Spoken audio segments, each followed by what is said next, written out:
Hello, ako nga pala si Cutie, ang mahilig dumila. Kaya Cutie ang tinawag sa akin dahil napakaliit ko po at napakahaba ng tenga ko.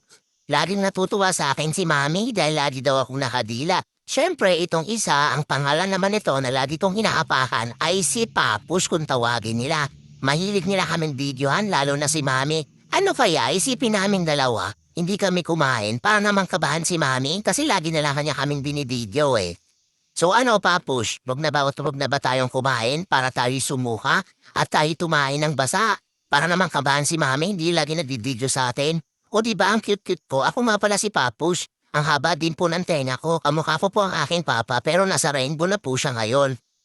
So ngayon, kaming dalawa na lang ni Cutie ang natira. O di ba? Ang ganda-ganda naming dalawa. So kami na lang dalawang natira. Nasa rainbow na ang papa namin eh. So naisipan namin dalawa, hindi kami kumain para naman kabahan ng aming mami, hindi yung laging nagvivideo.